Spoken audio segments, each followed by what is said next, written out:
지난 시간에 첫 시간 한 1, 2절만 봤죠? 생각해 보면은 이제 룻기 시작이 베들레헴의 흉년이 들면서 이제 엘리멜렉이라는 사람이 자기 소견에 옳은 대로 하나님께서 허락치 않으신 모압으로 기근을 피해서 가는 모습으로 시작을 합니다. 그래서 이게 우리를 좀 불안하게 만들죠?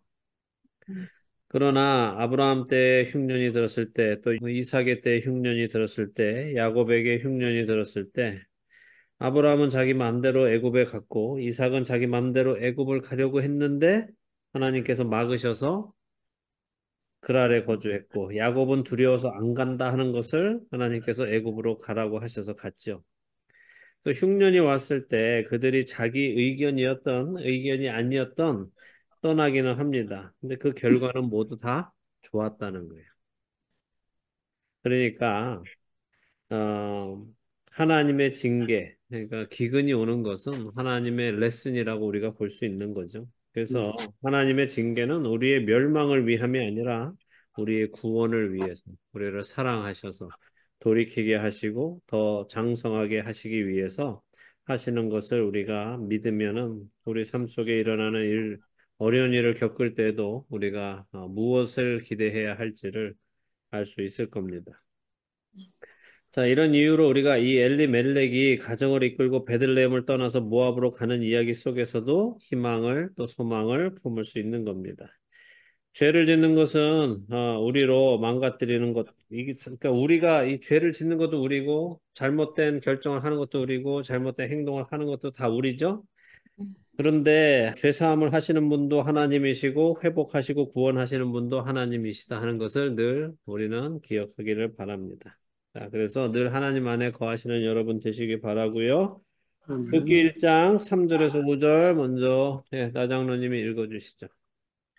나오미의 남편 엘리멜렉이 죽고 나오미와 그의 아들이 남았으며 그들은 모압 여자 중에서 그들의 아내를 맞이하였는데 하나의 이름은 오르바요 하나의 이름은 루시였더라. 그들이 거기에 거주한 지 10년쯤에 말론과 기럧 두 사람이 다 죽고 그 여인은 두 아들과 남편의 뒤에 남았더라. 네, 자, 읽어보니까 벌써 1절부터 시작해서 3, 4, 5절에 그냥 엄청난 어려운 일들이 계속해서 일어나요. 그죠? 네. 나오미의 남편 엘리멜렉의 죽음이 나오고 나오미의 두 아들의 죽음이 나옵니다. 집안의 남자들이 다 죽은 거예요. 그죠? 유대인 랍비들이 구약 성경을 해석해 놓은 책을 미드라시라고 해요. 미드라시. 근데 자기들이 이제 구약 성경을 주석처럼 달아놓은 거죠. 유대 랍비들이. 이제 미드라시를 보면 아 이게 무슨 이제 의미인가 보다 이제 볼 수는 있는데 물론 이제 그 안에는 랍비들이 하다 보니까 성령의 감동으로 한 게 아니고 자기들이 하다 보니까 억지스러운 해석들도 난무합니다. 그래서 참고로 볼 만은 한데 그걸 이제 다 믿을 필요는 없어요. 근데 어쨌든 그 미드라시나 이런 데 보면은 대부분 유대인들은 이 엘리멜렉의 죽음과 두 아들 말론과 기럧의 죽음을 하나님의 심판이다 이렇게 생각합니다. 여러분들은 어떻게 생각하세요? 엘리멜렉이 죽고 두 아들도 그냥 결혼한 지 10년 만에 아들 자녀도 못 낳고 그냥 죽은 게 어떻게 생각되십니까? 괜히 자기네 마을 떠나서 하나님이 진노의 심판을 내리신 겁니까? 죽이신 겁니까? 제가 이렇게 질문을 하니까 아닌 것 같다 이렇게 생각이 드실 수도 있고 그치? 근데 평소 같으면은 내가 그것들 다 아주 그냥 꼴 좋다 뭐 이렇게 생각할 수 있겠죠. 맞죠. 그죠? 심판을 받은 거죠. 왜냐면 우리는 어떤 사람들 집안에 우환이 겹치고 겹치고 막 그러면 네. 그죠? 갑자기 막 엄청난 뭐 사람이 막 죽어나가는 일이 막 겹쳐서 막 줄줄이 줄초상이 나면 어떻게 생각해요? 자연적으로 제일 먼저 드는 생각이 뭐예요? 저 집이 잘못했나? 뭘 잘못했나, 뭔 죄를 졌길래 저러나 이렇게 먼저 우리 생각하는 게 일반적이단 말이죠. 유대 랍비의 뭐 해석을 말씀드릴게요. 미드라시의 이제 해석은 엘리멜렉이 유대에서 특별히 이제 베들레헴 지역에서 엄청난 유명한 사람이었다라고 해석을 해요. 되게 부자였다고. 그래서 어느 정도로 부유했냐면 베들레헴 동네 사람들을 10년을 먹여도 음식이 충분할 만큼 부자였다라고. 엄청 부여해요. 네. 그러니까 동네 사람들이 10년 동안 일 안 해도 엘리멜렉 집에서만 얻어 먹어도 다 먹을 수 있을 만큼 엘리멜렉이 부자였다. 그런데 이제 종종 그때까지 종종 뭐 이제 기근이 오거나 짧게 오거나 뭐 이러면은 엘리멜렉이 그동안 사람들한테 은혜를 베풀어서 자기 집 그 여종을 풀어서 동네 사람들한테 먹을 걸 나눠주고 이제 그랬다라고 미드라시는 이야기를 해요. 근데 이번에 흉년이 들었을 때 이 흉년이 좀 꽤 오래 갈 것 같은 느낌이 들어서 엘리멜렉이 이거 이번에는 이게 오래 갈 것 같다. 그러니까 사람들이 무지하게 우리 집을 그냥 들락달락하면서 괴롭힐 것 같다. 안 되겠다 해가지고 사람들이 이 엘리멜렉이 자기 집안 이 재산을 정리해가지고 떠났다라고 이제 미드라시는 해석을 하고 그렇게 자기 민족을 돌보지 않고 떠나갔기 때문에 하나님께서 그를 심판하셨다라고 이제 유대 랍비들은 생각을 합니다. 근데 우리가 그렇게 생각할 만한 어떤 힌트를 이 성경이 주십니까? 읽어보셨을 때? 그런 건 아니, 없는 것 같아요. 그런 거는 없는 것 같죠? 그죠? 네. 그냥 성경은 아주 담담하게 그렇죠. 팩트만 그냥 쭉 죽었다. 이렇지 왜 죽었는지, 뭐 때문에 죽었는지 그렇지는 않아요. 그러니까 창세기에서 이제 유다의 아들 같은 경우는 오난 같은 경우는 이 녀석이 악해서 하나님께서 그를 치셨다. 그래서 죽이셨다. 이렇게 되잖아요. 그죠? 자기 이제 형수였나요? 형수에게 씨를 주지 않으려고 그랬더니 하나님께서 그게 악해서 죽이셨다. 그게 분명하게 왜 죽었는지가 나오는데 여기는 뭐 그런 게 없으니까 우리가 굳이 막 이게 하나님의 심판이다. 그래서 그냥 집안의 남자들이 다 죽었다. 이렇게 해석할 필요는 없다는 거예요. 왜냐하면 시작 자체를 그렇게 시작하면은 사람들은 이제 그렇게 왜라는 질문을 많이 한단 말이죠. 왜, 무엇 때문에. 결국 그 왜라는 질문을 하다 보면은 우리가 이해할 만한 이야기를 만들어내거든요. 우리가 이해할 만한, 납득할 만한 이론을 만들어낸단 말이에요. 그게 누가 한 거냐 하면 욥의 친구들이 한 거라고. 욥의 친구들이 자기들이 납득할 만한 욥 너한테 이런 일이 일어나는 이유는 너가 이랬기 때문이야라고 납득할 만한 이유를 들어서 됐는데 하나님께서는 너는 나에 대해서 올바른 말을 하지 않았다라고 혼내시죠. 그러니까 우리도 남들에게 일어나는 어떤 일을 함부로 판단하거나 이래서 그럴 거야, 저래서 그럴 거야, 뭐 할 거야. 괜히 우리가 뭐 뭔가 아는 것처럼 그렇게 판단해서는 안 되고 그냥 그 일어난 일을 보면 아, 정말 안 됐구나, 어렵겠구나, 힘들겠구나 하는 극률한 마음을 가져야 할 겁니다. 자, 그래서 지금 이제 여인들만 세 명이 남았다 이 이야기는 이 집안이 지금 어떻다는 거예요? 엄청 도움이 필요한 집안이 되었다 하는 거죠. 남자들이 하나도 없으니까. 정말 벽에 못 박는 일 하나까지도 여자들이 다 해야 되는 일이고, 당시에는 어때요? 여자들은 스스로 잡을 잡을 수 없는 때였잖아요. 그러니까 정말 먹고 살 방법이 하나도 없는 일이죠. 어쨌든 이제 4절에 보면은 아버지가 죽고 남은 두 아들이 결혼을 했는데 모압 여자 중에서 아내를 맞았다 그랬죠. 하나는 오르바고 하나는 룻인데 자, 이것도 한번 생각해 보죠. 하나님께서 이 결혼을 어떻게 생각하실 것 같으세요?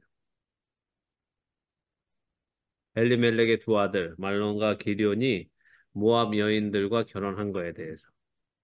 원래 모압하고는 관계를 갖지 말라고 했는데 하나님 보시기에는 옳지 않은 결정이었죠. 결혼이. 자, 그래서 이게 이거는 성경을 명확하게 모르면 그냥 우리 그렇게 생각해요. 근데 성경을 명확하게 하나님 말씀을 한자 한자 보면은, 이 결혼은 괜찮아요. 음, 네, 그런데 한번 보죠. 원래 하나님께서 가나안 사람들과 결혼하지 마라 이렇게 말씀하셨어요.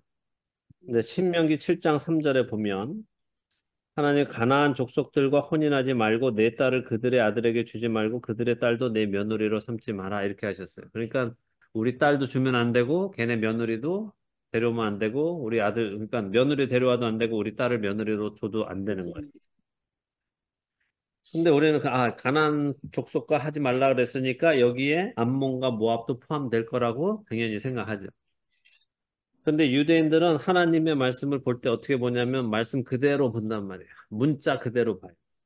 그렇게 여기에는 암몬하고 모압은 포함되지 않아요.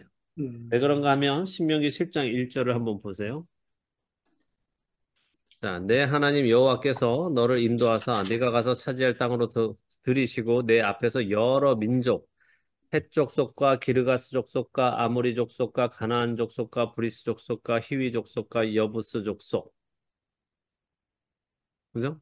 이게 가나안 일곱 족속이라는 족속이에요. 하나님께서 이 가나안 일곱 족속을 몰아내라 할 때. 그러니까 여기에는 암몬하고 뭐, 모압은 안 들어가 있단 말이죠. 음, 그러니까 하나님께서 이들과는 결혼하지 마라 하셨죠? 불쌍히 여기지도 말고 그들과 혼인하지도 말지니 내 딸을 그의 아들에게 주지 말 것이요 그들의 딸도 내 며느리 삼지 말 것은 이게 3절에 나오잖아요. 그러면 암몬하고 모압 족속과는 결혼해도 되는가? 일곱 족속에 안 들어갔으니까. 여기도 또 룰이 있어요. 신명기 23장. 그래서 룰을 잘 알아야 돼요. 룰. 여기 3절에 3절에 보면 암몬 사람과 모압 사람은 여호와의 총회에 들어오지 못하리니 그들에게 속한 자는 10대뿐 아니라 영원히 여호와의 총회에 들어오지 못하리라 하셨어요. 그죠? 자, 그러면 하나님께서 분명히 이 모압이나 암몬은 영원히 하나님의 총회에 들어오지 못한다라고 하셨는데 어떻게 룻이 들어오죠? 아주 쉬워요. 답은 신앙 고백해서 그런 거 아닌가? 예? 예? 하나님의 은혜로. 하나님의 은혜로. 아니, 유시 뒤에 보면은 그렇게 얘기하잖아요. 어머니가 가시는 곳에 나도 가고, 머무는 곳에 나도 머물고, 네. 그러니까 어머니의 하나님이 나의 하나님이 된다고 신앙 고백을 하잖아요. 네. 그래가지고, 자, 근데 답이 쉽다고 말씀드렸죠. 뭐 하나님의 은혜면 정말 답은 쉬운데 만약에 하나님이 그래 은혜지 뭐 은혜 베풀어 줄게 이러면 절대 영원히 안 하신다고 했는데 은혜로 안 되면 하지. 그러면 안 된다는 말이에요. 그죠? 그러면 안 되지. 그러면 안 되죠.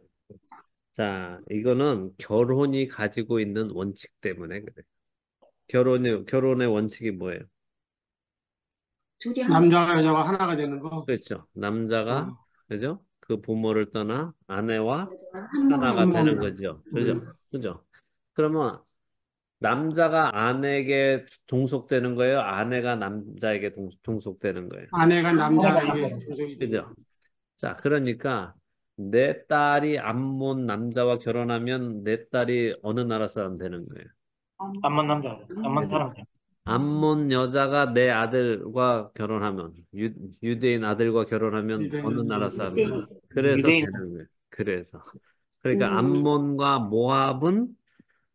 모압은 영원히 하나님의 총회에 들어오지 못하지만 그 여자들이 하나님, 그 유대인으로 들어와서 결혼해서 유대인의 하나가 되는 것은 하나님이 받아주신다. 음.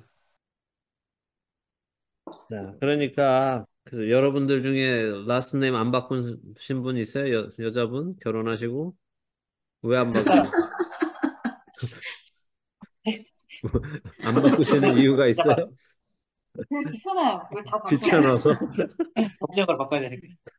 법적으로 법적으로뿐이 아니라 남편과 하나가 되기 때문에 성을 따로 가지고 있으면 난 여전히 당신과 하나가 아니야라고 하는 거죠.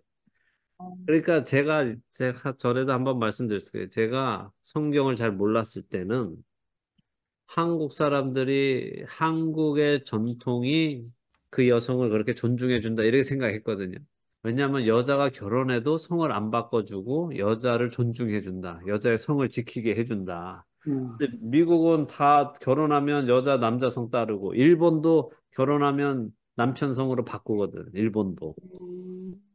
그래서 이건 좀 그 사람의 그 아이덴티티가 없어진다. 이 사람의 그 음, 존재감이 없어지고 그냥 이 집안에 속해 버린다. 근데 한국은 그 여성을 그렇게 존중해 준다 이렇게 생각했거든요.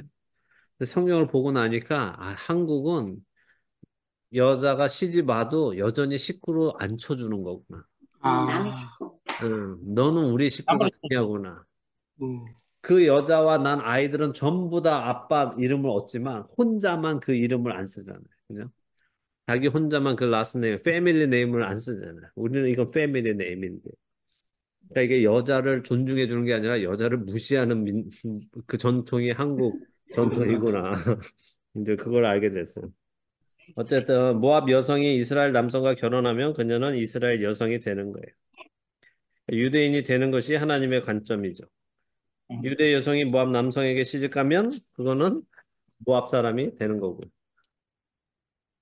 이스라엘 사람들은 여자 모계를 살렸지 부계를 살리지 않았는데 자, 그것도 이제 맞아요. 우리가 다 그렇게 알고 있거든요. 이스라엘은 엄마가 유대인이면 유대인이다. 음. 이렇게 소문이 나 있어요. 근데 아니에요. 그거 거짓말이에요. 예. 우리가 그렇게 아니에요. 알고 있는데 실제 유대인들한테 물어보면 아니에요. 아버지가 유대인이어야 유대인이에요. 음, 저도 그래서 예전에는 그렇게 말해요. 유대인들은 모계로 가서 엄마가 유대인이면은 유대인이라고 합니다. 이렇게 방송까지 했어요. 근데 나중에 그 유대인들하고 공부해 보니까 아니라는 거예요. 왜 그런 소문이 났는지 모르겠대. 근데 난 어, 아빠가 유대인이어야 유대인이라는 거예요. 부계여야 돼, 부계. 예. 자, 그래서 어쨌든 만약에 그게 이제 꼭 엄마가 유대인이어야 유대인이면 다윗은 유대의 왕이 될 수 없죠. 그쵸. 그렇죠. 그죠? 예수님도 유대인이 될 수 없죠. 자, 루키 1장 4절 보면 아내의 이름들이 나오는데 오르바와 그리고 루시다 이렇게 했어요. 근데 이것도 이제 뭐 성경에는 안 나오지만 유대 전통에 의하면 룻하고 오르바는 모압 왕 에글론의 딸들로 서로 자매였다. 이렇게 이제 유대 전통에는 말해요. 그러니까 예전에 사사기 때 모압 왕 에글론 나왔었죠. 네. 그 이제 에글론은 어떤 특정인이 아니라 바로처럼 왕이라는 그 에글론이라는 그러니까 왕의 딸들이었다. 이렇게 이해를 합니다. 그래서 이제 이건 그냥 유대 전통이에요. 그래서 유대 전통으로 그 사람들이 이렇게 믿고 있다는 것만 알고 계시면 돼요. 그러니까 에글론 왕의 두 딸이어서 오르바하고 룻은 둘이 자매였는데 둘 다 유대인 아들들 엘리멜렉 집안에 결혼해서 들어왔는데 이제 둘이 헤어지잖아요, 여기서. 룻은 네. 나오미 따라가고 오르바는 자기 집으로 이제 돌아가서 결혼하고 룻도 결혼하고 하죠. 근데 오르바가 낳은 자식이 누구냐 하면 골리앗이라는 거예요. 아, 골리앗. 음. 오르바가 골리앗을 낳고 룻은 이제 다윗 혈통을 낳고 이렇게 해서 나중에 이제 둘이 싸운다. 그래서 유대인들은 이것이 이제 마지막 시대에 일어날 예언의 말씀이다. 이렇게 생각해요. 이방인들이 유대인과 접촉을 해서 결혼을 했는데 그래서 하나는 구원에 이르고 하나는 배신해서 배반해서 하나님을 떠난다. 그래서 하나님을 대적하는 자가 된다. 이게 이제 마지막 시대에 대한 이게 지금 예언이다. 이 룻기가 예언의 말씀이다. 이제 이렇게 보는 유대인들이 있습니다. 네, 그냥 뭐 그렇게만 아시면 되고. 자, 어쨌든 이렇게 나오미의 두 아들이 모압의 두 여인과 결혼했는데 거주한 지 한 10년 정도 되었을 때 말론과 기론 두 사람이 다 죽고 여인들만 셋이 남았다. 자, 자식 없이 다 죽었어요. 그래서 정말 어떻게 보면, 정말 이 집은 하나님의 저주가 임한 것처럼 느껴지지만 성경은 절대 그렇게 말씀하고 있지 않고 그냥 상황이 이렇게 어렵게 되어져 가고 있다 하는 것만 설명하십니다. 자, 나오미 처지가 정말 딱하게 됐죠. 남편이 죽어서 과부가 되었을 때는 그나마 두 아들이 있어서 어머니를 부양할 수 있었는데 이제는 아들들도 다 죽었습니다. 자신을 부양해줄 남자가 아무도 남아 있지 않습니다. 당시의 과부들은 아무것도 약속된 게 없고 스스로 먹고 살 수가 없으니까 너무 힘든 거죠. 그래서 하나님은 율법으로도 어떻게 말씀하세요? 과부와 고아들을 돌보라라고 법으로 만들어 주셨어요. 법으로. 율법 안에. 그죠? 그리고 시편 68편 5절에 보면 하나님은 고아의 아버지시고 과부의 재판장이시다. 이렇게 말씀하세요. 그러니까 하나님이 그 고아들을 이렇게 바라보실 때, 또 과부들을 바라보실 때. 근데 이 과부는 무조건 다 과부가 아니라, 나중에 이제 신약에 가면, 디모데 후서에 가면 나오지만, 과부라고 이제 다 돌보는 게 아니라, 과부 중에 정말 스스로 먹고 살 수 없는 사람들을 돌보라. 이게 하나님께서 우리에게 주시는 마음이고, 과부지만 먹고 살 수 있고, 또 다른 남자랑 결혼하려고 막 하고 있는 사람들은 돕지 마라. 이게 디모데 후서에 나오는 말씀입니다. 자, 6절에서 7절, 현우 집사님 읽어주세요. 네. 그 여인이 모압 지방에서 여호와께서 자기 백성을 돌보시사 그들에게 양식을 주셨다함을 듣고 이에 두 며느리와 함께 일어나 모압 지방에서 돌아오려 하여 있던 곳에서 나오고 두 며느리도 그와 함께하여 유다 땅으로 돌아오려고 길을 가다가 네, 거기까지요. 자, 나오미가 모압 지방에 있을 때 하나님께서 자기 백성을 돌보시고 필요한 양식을 주신다는 소식을 들었습니다. 이게 돌보셨다라는 단어는 사실은 visit 그런 말이에요. visit. 그러니까 오셨다, 방문하셨다. 그런 이제 파카드라는 히브리어인데 이 하나님의 방문은 긍정이 될 수도 있고 부정이 될 수도 있어요. 그래서 긍정적인 때에 번역할 때는 지금처럼 돌보셨다. 하나님께서 오셔서 돌보셨다라고 번역이 되지만 부정적으로 할 때는 하나님께서 오셔서 심판하셨다로 번역이 되는 단어예요. 근데 뭐 긍정이든 부정이든 하나님께서 이렇게 방문하시면 어쨌든 문제가 해결돼요. 어려웠던 문제는 보살피심으로 해결이 되고 타락하고 정신없이 살면 징계하심으로 정신 차리게 되고 어쨌든 다 해결됩니다. 하나님만 오시면 해결됩니다. 자, 그래서 이 소식을 듣고 나오미가 유다 땅으로 돌아오려고 이제 길을 갑니다. 문제가 해결되는 거죠. 돌이키는 거예요. 육신도 돌이키고 영혼도 돌이키는 겁니다. 그러면 문제가 해결되는 거예요. 자, 근데 7절에 유다 땅으로 돌아오려 했다 하는 것은 여기서 지금 세 여자 중에 누구한테만 해당되는 말이에요. 엄마, 나오미. 나오미. 나오미는 원래 유다에서 왔으니까 돌아가는 게 맞죠. 네. 나머지들은 돌아가는 게 아니죠. 그죠? 네. 그러면 결국 이 룻기는 지금 누구를 중심으로 이야기가 전개되고 있다? 나오미를 나오미. 중심으로 하고 있다 하는 거죠. 자, 8절, 9절. 강장로님 읽어주세요. 나오미가 두 며느리에게 이르되 너희는 각기 너희 어머니의 집으로 돌아가라. 너희가 죽은 자들과 나를 선대한 것 같이 여호와께서 너희를 선대하시기를 원하며 여호와께서 너희에게 허락하시다 각기 남편의 집에서 위로를 받게 하시기를 원하노라 하고 그들에게 입맞춤에 그들이 소리를 높여 울며 예. 자, 유다로 돌아가던 나오미가 같이 처음에는 이제 같이 출발해서 갔어요. 가다가 갑자기 생각해 보니까 아닌 것 같죠. 그래서 며느리들한테 야, 너희는 뭐하러 따라오냐? 너희는 따라오지 마. 왜? 돌아갈 사람은 자기 하나니까. 그 유다로 가는. 지금 이방인들이 그 남의 동네 가서 살 이유가 없으니까 나오미는 아는 거예요. 하나님께서 우리 백성을 다시 돌보기 시작하셨으니까 나는 하나님의 백성이니까 나는 돌아가지만 니네는 하나님의 백성이 아닌데 니네들이 거길 왜 가? 너네는 오지 마. 라고 하는 거죠. 그러면서 어떻게 해요? 며느리들한테 어디로 돌아가라 그래요? 너희 어머니의 어머니의 집. 집으로 돌아가라 이러죠. 어머니의 집은 성경 전체에서 네 번 나와요. 네 번. 성경 전체에서.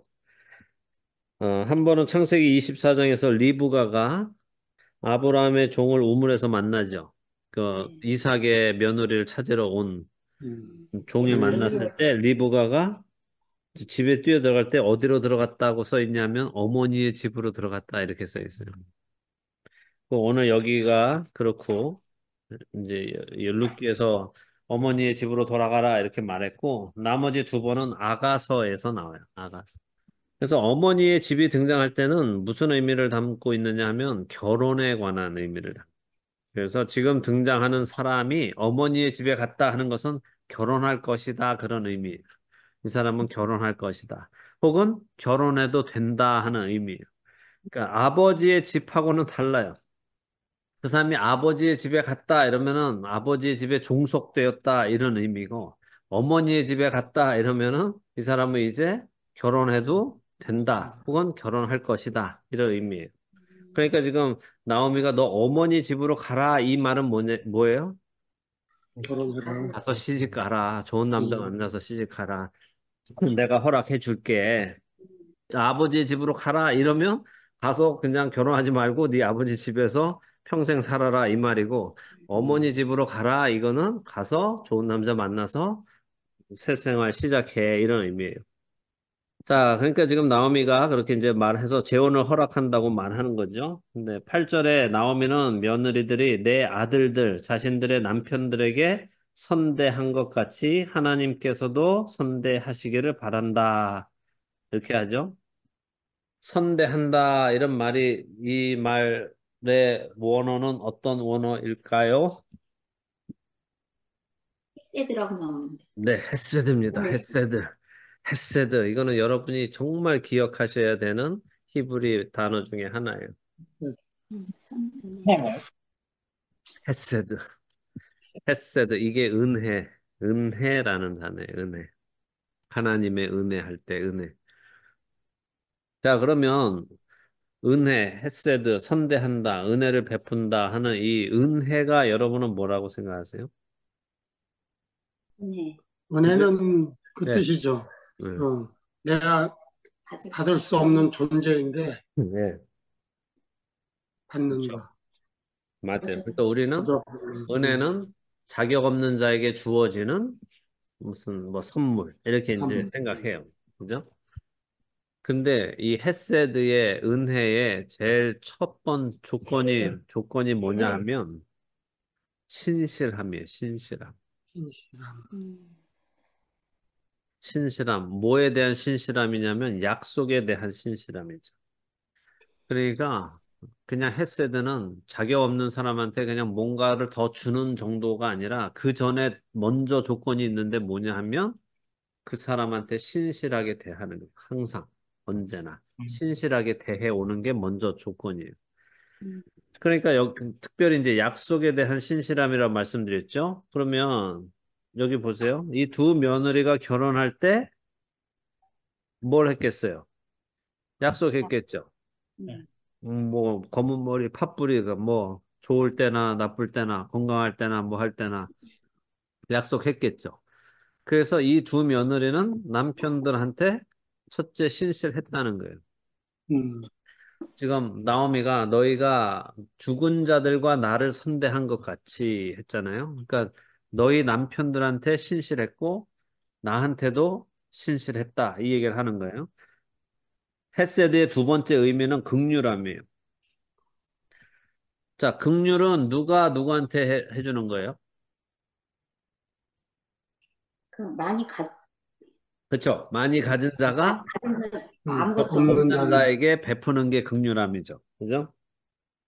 그러니까 이거는 약속을 넘어서 계약을 넘어서 더 가졌기 때문에 없는 자에게 주는 거. 그게 이제 아까 말씀하신 자격 없는 자에게 주는 선물. 이게 이제 두 번째 의미란 말이에요. 근데 우리는 이 두 번째 의미만 기억하고 있으면 안 돼요. 첫 번째도 우리가 기억을 해야 돼요. 왜냐하면 우리는 항상 상대한테 신실해야 되겠죠. 자, 그러니까 그 두 며느리는 남편이 죽었을 때 결혼 계약은 우리 로마서인가요? 고린도전서에 나오죠. 그 결혼이 그 사람이 배우자가 살아있는 동안에만 유효한 것을 모르느냐. 음. 그래서 죽고 나면 어떻게 해요? 결혼에 대한 약속이 더 계약이 이상 없어지죠. 파기되는 깨지는 끝나는 거잖아요. 나는 이제 나에게 요구되는 이거는 더 이상 나는 없잖아요. 상대가 없어졌으니까. 그죠? 그러니까 이 두 며느리는 남편이 죽었을 때 그 계약은 끝나는 건데 지금 어떻게 하고 있다는 거예요? 그 결혼 서약을 넘어서까지 시어머니인 나오미한테 은혜를 베풀고 있다는 거예요. 아, 그래서 나를 선대한 것 네, 같이. 나를 선대했다는 거예요. 죽은 자들한테 선대했는데 그걸 넘어서 이제 나한테까지 선대하고 있다 하는 거죠. 그러니까 너희들이 이렇게 나와 내 아들들에게 약속한 것을 다 지켜주었고 또 더 이상 의무가 없는데도 불구하고 그 이상으로 나한테까지 이렇게 잘해주고 있으니까 하나님께서도 너희에게 똑같이 그렇게 해주시기를 원하노라 하고 축복하는 거라. 음, 하나님이 창조주로서 너희에게 해주셔야 할 일들을 해주시기 원해. 기본적인 신실함을 보여주시길 원해. 그렇지만 거기에서 멈추지 않고 너희가 그 의무를 넘어서 나한테 잘해준 것처럼 하나님께서 너희에게 그것을 넘어서 더 잘해주시기를 원하노라 라고 하고 축복하는 거죠. 자, 그러면 하나님의 이 헤세드는 뭐예요? 지금 말씀드린 걸로 여러분이 하나님의 헤세드, 하나님의 은혜를 한번 다시 정리해 보세요. 자, 하나님은 이스라엘하고 약속하실 때 제쯤에 누구랑 약속하셨어요? 아브라함과 약속. 아브라함하고 약속하셨죠. 아브라함하고 약속하실 때 하나님이 어떻게 하셨어요? 내가 내게 복을 주고 복을 주고 이 네 모든 땅을 자손. 너와 내 자손에게 주겠다. 나는 너의 하나님이 되고 너희는 나의 백성이 될 거다. 이렇게 약속하셨어요. 그죠? 근데 약속을 했어요. 그러면 그 약속에 하나님이 신실하신 거예요. 그 약속을 하나님이 계속 신실하게 지켜주세요. 근데 비록 이스라엘은 그 약속에 신실하지 못했죠. 네. 그렇죠. 그렇죠. 하나님의 백성으로서 제대로 살지 살지 못했고 다른 못했지. 신들을 섬기고 했죠. 그러면 그 언약은 깨지는 거예요, 안 깨지는 거예요? 깨지는 원래 거죠. 깨지는 거죠. 깨졌잖아요. 그러면 음, 하나님은 안 지키셔도 되는 되는 거잖아요. 거죠. 깨졌으니까. 상대가 언약을 잘못해서 깼으니까 하나님은 음, 안 지키셔도 된단 말이에요. 근데 하나님이 어떻게 하세요? 그걸 또 지키시. 지키시는 그 언약을 넘어서 음, 헤세드 하신다는 거예요. 그 언약을 넘어서. 그래서 넘어서 어디까지 가시냐? 자기 아들을 주시면서까지도 우리에게 주셔야 할 의무가 없음에도 불구하고 은혜를 주시는 게 바로 하나님의 헤세드라는 거예요. 그래서 이 음, 룻기가 아주 중요한 거예요. 헤세드는 뭐냐? 첫째는 서로 쌍방간의 약속에 신실해야 된다. 신실한 약속의 신실함. 근데 비록 상대가 약속을 어긴다 하더라도 그래서 나는 약속이 이미 파기가 됐기 때문에 더 이상 약속을 지켜야 할 의무가 없다 하더라도 그 약속을 나는 여전히 신실하게 그리고 그 넘어서까지 은혜를 베푸는 것이 바로 헤세드다. 하나님의 헤세드다 하는 거예요. 그래서 그것을 지금 이 룻기가 우리한테 보여주고 사실 이 여기에는 하나님이 하신 말씀이나 하나님이 뭘 행하셨다 뭐 이런 거 한마디도 안 나오는 책으로 유명하잖아요. 룻기가. 그냥 자기들끼리 그냥 여호와 하나님 이름을 부르기만 하지 하나님이 뭘 하셨다는 게 하나도 없음에도 불구하고 이 헤세드라는 단어가 가장 많이 나오는 성경 중에 하나예요. 음, 그래서 이 룻기를 잘 공부하면 하나님의 구원의 은혜가 무엇인지를 잘 공부하게 될 거고 이 안에서도 우리는 이제 예수님을 만나게 될 거고 하나님께서 어떻게 우리에게 구원을 주시는지를 이제 볼 수 있게 될 겁니다. 음. 자, 그러니까 우리가 헤세드를 받은 사람이면 우리도 어떻게 해야 되겠어요? 신실하게 살아야 되겠죠. 그렇죠. 우리와 약속의 관계에 있는 사람들이 비록 약속을 어긴다 하더라도 그 넘어서 헤세드를 보여줘야 약속까지 되는. 헤세드를 해주신다. 그러니까 우리가 헤세드를 받았으니 헤세드를 해야 되는 거죠. 그렇죠. 예. 자, 여러분, 만약에 원칙적으로 하면은 우리는 이미 언제 다 끝났겠죠. 여러분이 첫 번 죄를 졌을 때 이미 다 하나님께서 너네 죄 졌어 안 돼. 그러니까, 약속이 파기야라고 끝내셨을 거 아니에요. 음, 그죠? 근데 하나님의 헤세드 때문에 지금도 우리는 여전히 기회를 다시 얻는 거고 하나님 앞에 다시 돌아갈 수 있는 거잖아요. 그죠? 예. 그러니까 이 헤세드가 얼마나 중요한지 여러분들이 잘 아시기를 바랍니다.